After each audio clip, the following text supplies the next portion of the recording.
So hi guys, welcome back to my YouTube channel. तो जैसे कि मैंने आपको लास्ट वीडियो में हिस्ट्री +2 क्लास के फर्स्ट चैप्टर हड़प्पा सभ्यता वाले के एमसीक्यू करवाए थे। सो आज की वीडियो में मैंने जैसे आपको बोला था कि मैं आपको बड़े क्वेश्चंस करवाऊंगी। सो आज की वीडियो में हम डिस्कस करेंगे हिस्ट्री +2 फर्स्ट चैप्टर हड़प्पा सभ्यता के 10 question. So first of all आप जैसे देख सकते हैं यहाँ पे हमारा फर्स्ट क्वेश्चन जो है मैंने लिखा हुआ है, हड़प्पा सभ्यता को किन किन नामों से जाना जाता है। तो जैसे कि मैंने एमसीक्यू में भी आपको क्लियर करवाया था कि जो हड़प्पा सभ्यता है उसको सिंधु घाटी की सभ्यता भी कहा जाता है, हड़प्पा सभ्यता भी कहा जाता है और कांस्य युगीन सभ्यता भी कहा जाता है, जैसे मैंने आपको एमसीक्यू में बताया हुआ था। सो ये क्वेश्चन वही है। नेक्स्ट क्वेश्चन है कि हड़प्पा नगर पर नोट लिखो। तो हमारे हड़प्पा सभ्यता का खोजा गया प्रथम केंद्र जो था वो हड़प्पा था। सो उसी पर ये क्वेश्चन है, जो हड़प्पा नगर है उसके ऊपर नोट लिखना है। तो हम इसमें ऐसे लिख सकते हैं कि सिंधु घाटी की सभ्यता को हड़प्पा सभ्यता भी कहा जाता है, जैसे कि हमने ऊपर पढ़ा। हड़प्पा इस सभ्यता का खोजा गया प्रथम नगर था, ये भी हमने एमसीक्यू में लिखा हुआ है, आप वैसे भी कर सकते हैं। यह नगर आधुनिक पाकिस्तान में स्थित रावी नदी के किनारे जो है बसा हुआ था, जैसे हमने एमसीक्यू में भी पढ़ा। हमने एमसीक्यू में ये भी पढ़ा कि हड़प्पा सिंधु घाटी की सभ्यता को हड़प्पा सभ्यता कहा जाता है, वो वर्तमान में पाकिस्तान में रावी नदी के किनारे है। और जो है इस सभ्यता, ये जो है हड़प्पा सभ्यता का खोजा गया प्रथम नगर हड़प्पा ही था। सो इसकी खोज जो है वो 1921 ईस्वी में आर.डी. दयाराम साहनी ने की थी, जो हमने एमसीक्यू में पढ़ा। इस नगर को योजनाबद्ध ढंग से बनाया गया था, मतलब इसकी पूरी डिटेल में पहले योजना बनाई, उस पूरी योजनाबद्ध ढंग से जो है इस नगर को बनाया गया था। सो देख लीजिए आप, मैं इसको यहाँ से रख रही हूँ, आप वीडियो रोक के स्क्रीनशॉट ले सकते हैं। ये देखिए। सो नेक्स्ट क्वेश्चन हमारा मोहनजोदड़ो नगर पर नोट लिखो। जैसे कि मैंने आपको पीछे एमसीक्यू में बताया था कि मैं आगे आपको मोहनजोदड़ो के बारे में क्लियरली बताऊंगी, तो मैंने इतना बताया हुआ था पीछे कि मोहनजोदड़ो का अर्थ जो मृतकों का टीला होता है। सो यहाँ ब्रीफली मैंने लिखा हुआ है, जैसे आप देख सकते हैं। मोहनजोदड़ो का शाब्दिक अर्थ है मृतकों का टीला। मोहनजोदड़ो का शाब्दिक अर्थ आप कह सकते हैं वो मृतकों का टीला। यह नगर 7 बार बसा और उजड़ा। इन सिंपल वे, मतलब ये 7 बार जो है ये नगर बसा हुआ था और 7 बार ये उजड़ा। इस नगर की खोज 1922 में आर.डी. बनर्जी ने की थी, जैसे हमने एमसीक्यू में पढ़ा। और आर.डी. बनर्जी, अगर आप पूरा लिखना चाहे तो राखल दास बनर्जी आप लिख सकते हैं। राखल दास बनर्जी आर.डी. बनर्जी के द्वारा की गई थी। यह नगर सिंधु नदी के तट पर स्थित था। हड़प्पा जो है वो रावी नदी के किनारे स्थित था और मोहनजोदड़ो जो है वो सिंधु नदी के तट पर स्थित था। इस नगर से विशाल स्नानागार, तांबे के नृत्यकी की मूर्ति, 1200 मोहरे इत्यादि प्राप्त हुए हैं। यह एक प्रसिद्ध व्यापारिक केंद्र था। अगर आपसे क्वेश्चन पूछ लिया जाता है एमसीक्यू में कि विशाल स्नानागार कहाँ से प्राप्त हुआ है, तांबे की नृत्यकी की मूर्ति कहाँ से प्राप्त हुई है, सबसे अत्यधिक मोहरे कहाँ प्राप्त हुई हैं, तो इसका आंसर आप मोहनजोदड़ो जो है लिख सकते हैं। आप यहाँ मैं ऐसे रख रही हूँ, आप स्क्रीनशॉट ले सकते हैं अगर आप लिखना चाहो तो। सो नेक्स्ट क्वेश्चन है, हड़प्पा सभ्यता के किन्हीं 5 केंद्रों के नाम लिखिए। और मैं आपको डिटेल में लगा दूंगी, जो भी इंडिया और पाकिस्तान में जो भी इनके केंद्र हैं वो मैं आपको एक अलग से वीडियो में डालूंगी, बट फिलहाल आप यहाँ से देख सकते हैं। हड़प्पा, मोहनजोदड़ो, चहुंदड़ो, ये तीनों जो है वो पाकिस्तान में है। लोथल, रंगपुर, धौलावीरा, कालीबंगन, संघोल, बनावली, ये सब जो है इंडिया में है। जैसे कि मैंने आपको पहले बताया था, लोथल जो है गुजरात में है, धौलावीरा भी गुजरात में है, बनावली हरियाणा में है और कालीबंगन जो है वो राजस्थान में है। और हड़प्पा, मोहनजोदड़ो और चहुंदड़ो जो है वो पाकिस्तान में है। सो हमारा नेक्स्ट क्वेश्चन इसी से रिलेटेड है, जो है लोथल नगर पर नोट लिखो। यहाँ पे जो आ गया हमारा लोथल। सो इसमें हम सिंपल में लिखा हुआ देख सकते हैं आप। लोथल नगर आधुनिक गुजरात में स्थित है, जो है ये करंट अभी जो है वो गुजरात में है। इस नगर की खोज S.R. राव ने 1955 में की थी। जो लोथल नगर है, हड़प्पा सभ्यता का जो केंद्र है लोथल, जो कि गुजरात में है, उसकी खोज जो है S.R. राव ने 1955 में की थी। यह एक कृत्रिम बंदरगाह थी जहां से देश तथा विदेशों के साथ व्यापार होता था। इस नगर से मनके बनाने के उद्योग भी प्राप्त हुए हैं। अगर आपसे पूछा जाए मनके बनाने के उद्योग कहाँ से प्राप्त हुए, तो उसमें आप लोथल भी लिख सकते हो। अन्य नगरों की भांति इस नगर के किले को 4 दीवारी से घेरा नहीं गया था। जैसे अन्य नगर थे मतलब उनके किलों को जो 4 दीवारी से घेरा हुआ था, उस तरह लोथल नगर को जो है 4 दीवारी से नहीं घेरा गया था। सो आप यहाँ पे स्क्रीनशॉट ले सकते हैं अगर आप लिखना चाहो ये क्वेश्चन तो।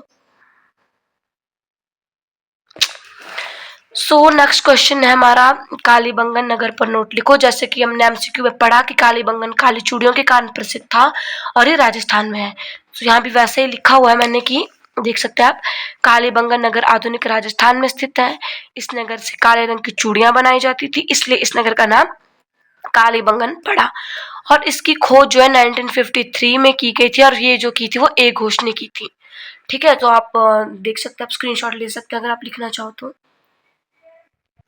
सो हमारा नेक्स्ट क्वेश्चन है, धौलावीरा नगर पर नोट लिखो। जैसे कि हमने एमसीक्यू में पढ़ा कि धौलावीरा जो है गुजरात में है, सो हमने ऐसे लिखा है कि धौलावीरा नगर आधुनिक गुजरात में स्थित था। भारत में हड़प्पा सभ्यता के जितने भी केंद्र मिले हैं उनमें यह नगर सबसे बड़ा था। सो इंडिया में हमें कौन कौन से नगर मिले हैं, हड़प्पा सॉरी इंडिया में, हाँ कौन कौन से हड़प्पा सभ्यता के नगर हमें मिले हैं इंडिया में, तो लोथल, रंगपुर, धौलावीरा, कालीबंगन, संघोल, बनावली। तो उन सब में जो है सबसे बड़ा जो था वो धौलावीरा था। और यह नगर योजना, जल निकासी, मनके बनाने तथा उसमें छेद करने के लिए जो है वो प्रसिद्ध था। आप यहाँ से लिख सकते हैं स्क्रीनशॉट लेके। सो नेक्स्ट क्वेश्चन है, हड़प्पा सभ्यता की लिपि पर नोट लिखो। जो जैसे हमारी हिंदी की जैसे लिपि होती है देवनागरी वगैरह लिपि होगी, उसी तरह हड़प्पा सभ्यता की जो लिपि है वो कैसी थी। तो हम कह सकते हैं कि हड़प्पा सभ्यता के लोगों की लिपि चित्रात्मक थी। मतलब वो जो थे चित्रों के द्वारा सब करते थे, जिसे दाएं से बाएं की ओर लिखा जाता था।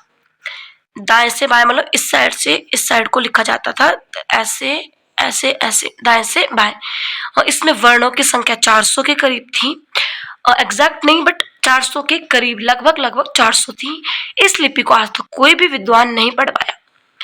ये चित्रात्मक थी, इसे दाएं से बाएं क्यों लिखा जाता था, इसमें वर्णों की संख्या 400 के करीब थी और इस लिपि को आज तक कोई भी विद्वान पढ़ नहीं पाया, इसलिए हमें इस सभ्यता की पूरी जानकारी नहीं मिलती है। सो आप स्क्रीनशॉट ले सकते हैं। सो हमारा नेक्स्ट क्वेश्चन है, हड़प्पाई मोहरों पर नोट लिखो। तो जैसे कि हमने एमसीक्यू में पीछे पढ़ा था कि हड़प्पा सभ्यता के लोगों ने सेलखड़ी पत्थर की मोहरों का जो है वो निर्माण किया था। तो वही इसमें लिखेंगे हम कि जो है हड़प्पा सभ्यता के लोगों ने सेलखड़ी पत्थर की बेलनाकार मोहरों का निर्माण किया। सॉरी गाइस, मेरा गला खराब है, तो बेलनाकार मोहरों का निर्माण किया था। बेलनाकार जैसे आप समझ सकते हो, जैसे बेलना होता है उस टाइप की मोहरों का इन्होंने निर्माण किया हुआ था। केवल मोहनजोदड़ो से ही 1200 मोहरें प्राप्त हुई हैं। जैसे कि हमने मोहनजोदड़ो वाला क्वेश्चन पढ़ा, हमने पढ़ा था कि 1200 मोहरें वहां प्राप्त हुई हैं। सो वही हम यहाँ लिखेंगे कि केवल मोहनजोदड़ो से ही 1200 मोहरें प्राप्त हुई थी। इन मोहरों पर मनुष्यों, पेड़ पौधों तथा जानवरों के चित्र बने हैं। इन मोहरों से हमें हड़प्पाई लोगों की चित्रकला के बारे में भी जानकारी मिलती है। चित्रकला के बारे में जानकारी मिलती है, जैसे कि हमने ऊपर वाले क्वेश्चन में पढ़ा कि हड़प्पा सभ्यता के लोगों की लिपि चित्रात्मक थी, तो यहाँ से पता चलता है। तो आप स्क्रीनशॉट ले सकते हैं। सो गाइस, हम अपने लास्ट क्वेश्चन की ओर पहुंच चुके हैं। सो लास्ट क्वेश्चन है, हड़प्पा सभ्यता की नगर योजना पर नोट लिखो। ये बहुत मोस्ट इंपॉर्टेंट क्वेश्चन है और ये बहुत बार जो है आपसे पूछा भी जाता है। इसमें आपसे ये भी पूछ सकते हैं कि उनकी घर किस प्रकार के थे, सड़क के बारे में लिखो, जल निकासी के बारे में लिखो, विशाल स्नानागार पर नोट लिखो, अन्य भवन पर नोट लिखो, सड़कों पर नोट लिखो। इस प्रकार से आपको नोट लिखने आ सकते हैं 5-5 नंबर के। सो मैंने ये इकट्ठा लिख दिया है, तो आप यहाँ देख सकते हो। सॉरी गाइज, थोड़ी डिस्टर्बेंस हो गई थी। सो हम जैसे मैं आपको बता रही थी कि लास्ट क्वेश्चन हड़प्पा सभ्यता की नगर योजना पर है। सो उसमें जो है आपको 5-5 नंबर के नोट्स भी आ सकते हैं बनाने को, जैसे सड़कों पर नोट लिखो, घर पर नोट लिखो। सो मैंने ये इकट्ठा किया हुआ है, तो आप यहाँ पे देख सकते हो। हमने पहले सिंपल सा लिखना है, हड़प्पा सभ्यता एक नगरीय सभ्यता थी। इस सभ्यता को बड़े उत्तम ढंग से बनाया गया था। इस सभ्यता की निम्नलिखित विशेषताएं थी। अगर आपको कोई भी बड़ा क्वेश्चन पूछा गया है, आप उसमें नंबर अच्छे से लेना चाहते हो, तो आप सबसे पहले उसमें उसको बड़ा करना, आपको खुद सोचना है कि आप क्वेश्चन को किस तरह से एक्सटेंड कर सकते हो, बड़ा कर सकते हो, एक्सपेंड कर सकते हो क्वेश्चन को। सो ये लिखने के बाद आपको नंबर 1 डाल के भवन डालना है। अगर आपसे सिर्फ इतना पूछा गया है कि हड़प्पा सभ्यता के भवनों पर नोट लिखो, सो आप ये वाला क्वेश्चन यहाँ से यहीं तक लिखोगे। अगर आपसे पूरा पूछा गया है तो आप ये पूरा लिख सकते हो, आप अपने तरफ से भी इसमें कुछ ऐड कर सकते हो बुक में से। सो सबसे पहले हम भवनों के बारे में बात करेंगे। तो हड़प्पा सभ्यता के लोगों ने भवनों के निर्माण में पक्की ईंटों का प्रयोग किया था। उन्होंने पक्की ईंटों के भवन बनाए थे। उनके भवन 1, 2, 3 मंजिला होते थे। प्रत्येक मंजिल में जाने के लिए सीढ़ियों का निर्माण किया गया था। सो घर के खिड़की दरवाजे गलियों की ओर खुलते थे और उनके टाइम में ऐसा भी माना जाता था कि घर में जो है जो दरवाजा है अगर वो गलियों की तरफ न खुल के अंदर की ओर खुले तो वो अशुभ माना जाता था। सो उनके जो घर के दरवाजे थे वो गलियों की ओर खुलते थे। प्रत्येक घर में एक रसोई घर, स्नानागार, बाथरूम, कुआं तक खुला आंगन होता था। सो ये भवन था, हमने भवन के बारे में पढ़ा, आप यहाँ से स्क्रीनशॉट ले सकते हो। और अगर आपसे भवन ही पूछा तो आप यहाँ से यहाँ तक ही लिखोगे। और सो नेक्स्ट पॉइंट इज हमारा है जल निकासी। तो हड़प्पा सभ्यता के लोगों ने गंदे पानी के निकास के लिए पक्की नालियों की व्यवस्था की थी। नालियों को ढककर रखा जाता था। प्रत्येक घर से गंदे पानी के निकास के लिए नाली बनाई जाती थी जो शहर की मुख्य नाली से होती हुई किसी नाले तक जाती थी। इन शॉर्ट हम कह सकते हैं कि उनके मतलब घर में जो है गंदे पानी के लिए एक नाली बनाई गई थी जो एक शहर की मुख्य नाली में जहाँ से गंदा पानी जाता था, और शहर की मुख्य नाली से वो गंदा पानी होता हुआ किसी बड़े नाले तक चला जाता था। सो ये जल निकासी है। अगर आपके सिंपल पूछा गया कि हड़प्पा सभ्यता की जल निकासी पर नोट लिखो तो आप यहाँ से यहाँ तक लिख सकते हो। अगर पूरा पूछे तो आप ये पूरा लिख सकते हो। सो नेक्स्ट हमारा है विशाल स्नानागार। जैसे कि हमने पीछे, आप कमेंट में बताना जरूर कि विशाल स्नानागार कहाँ से प्राप्त हुआ था। सो जैसे मैंने आपको बताया विशाल स्नानागार मोहनजोदड़ो से प्राप्त हुआ था। जैसे हमने पीछे एमसीक्यू में भी पढ़ा, मोहनजोदड़ो पर नोट लिखो वाले क्वेश्चन में भी पढ़ा, तो वही यहाँ पे हमने लिखा हुआ है हड़प्पा सभ्यता के मोहनजोदड़ो से एक विशाल स्नानागार प्राप्त हुआ है जो 39 फुट लंबा, 39 फुट लंबा, 23 फुट चौड़ा और 8 फुट गहरा था। इस तालाब को पक्की ईंटों से बनाया गया था। इस तालाब में उतरने के लिए सीढ़ियां बनाई गई थी। गंदे पानी के निकास के लिए एक नाली बनाई गई थी। कहा जाता है कि लोग किसी धार्मिक पर्व के दिन इसमें स्नान करने के लिए आते थे।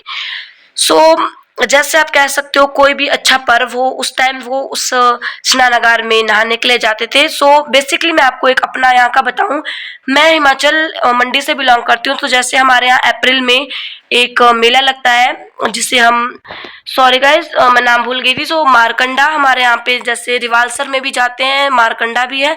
सो वहाँ पे बेसिकली एक दिन होता है, बैसाखी या किसी दिन होता है जब हम वहाँ पे नहाने के लिए जाते हैं। उसी टाइप का ये विशाल स्नानागार में कोई पर्व होता था उस दिन यहाँ पे लोग जो है नहाने के लिए, स्नान करने के लिए जाते थे। सो नेक्स्ट पॉइंट है हमारा अन्य भवन। तो हड़प्पा सभ्यता की एक तो हमने भवन पढ़े जो हमें मतलब 1 2 3 मंजिला होते थे, रसोई घर, कुआं, तालाब होता था, तालाब नहीं सॉरी आंगन होता था। सो अन्य भवन भी जो हड़प्पा सभ्यता से प्राप्त हुए हैं। सो उसमें हम लिख सकते हैं कि इसमें हम लिख सकते हैं कि हड़प्पा सभ्यता की खुदाई के समय बहुत बड़े बड़े भवन मिले हैं। इन भवनों का प्रयोग सरकारी कार्यालयों तथा अन्नागारों के रूप में किया गया था। अब अन्नागार आप मुझे कमेंट में बताना जरूर, वीडियो रोके कि होता क्या है। सो मैं बताती हूँ, अन्नागार वो होता है जहाँ हम अनाज स्टोर करते हैं। हम आज भी बहुत से लोग स्टोर करते हैं। सो उस टाइम पे बहुत बड़े अन्नागार होते थे, मतलब बिल्डिंग्स होती थी, उसमें जो है उनको स्टोर किया जाता था। सो हमारा नेक्स्ट पॉइंट है, लास्ट पॉइंट, सड़कें। तो हड़प्पा लोगों ने एक नगर को दूसरे नगर से जोड़ने के लिए सड़कों का निर्माण किया था। सड़कें एक दूसरे को संपूर्ण काटती थी। सड़कों की चौड़ाई 13 से 34 फुट तक, 13 से 34 फुट तक होती थी। सड़कों के दोनों ओर छायादार वृक्ष लगाए जाते थे और रात्रि के समय रोशनी का प्रबंध किया जाता था। लाइट्स का भी प्रबंध उस टाइम पे किया जाता था हड़प्पा सभ्यता में। सो डॉक्टर अरुण भट्टाचार्य जी ने उनके अनुसार जो है इस सभ्यता का सबसे बड़ा अक्ष मतलब जो है एक पॉजिटिव पॉइंट कह सकते हैं आप, जो उसका सबसे बड़ा अक्ष इसकी श्रेष्ठ नगर योजना थी। सो गाइज ये था हमारा पूरा क्वेश्चन नगर योजना पर, लास्ट क्वेश्चन 10th क्वेश्चन। सो आप यहाँ पे स्क्रीनशॉट ले सकते हो वीडियो रोक के। सो नेक्स्ट क्वेश्चन जो है हमारा हड़प्पा सभ्यता के विश्व को क्या देन थी, ये वाला क्वेश्चन हम करेंगे कल नेक्स्ट वीडियो में। आप इस वीडियो पे लाइक कमेंट शेयर करके ज़रूर बताना आपको वीडियो कैसी लगी। सो और आप पिछली वीडियो को भी ज़रूर देखिएगा, मैंने उसमें एमसीक्यू शेयर किए हुए हैं। और फिर do comment, like, share and also subscribe to this channel. I will upload next chapter, sorry guys next chapter नहीं, अभी इस चैप्टर के बहुत से क्वेश्चन जो बच गए हैं वो मैं आपको नेक्स्ट वीडियो में ज़रूर अपलोड करूंगी। 2 पार्ट शायद और आ जाए इस चैप्टर के, उसके बाद हम नेक्स्ट चैप्टर स्टार्ट करेंगे। सो जैसे कि आप देख सकते हो हमारा नेक्स्ट चैप्टर जो है वो है राजनीतिक एवं आर्थिक इतिहास अभिलेख कैसे एक कहानी बयान करते हैं। महाजनपद बेसिकली इस चैप्टर में है जो हम बाद में रीड करेंगे। सो आप इस वीडियो को लाइक कमेंट शेयर करें, also subscribe to this channel. Thank you guys, bye bye, take care.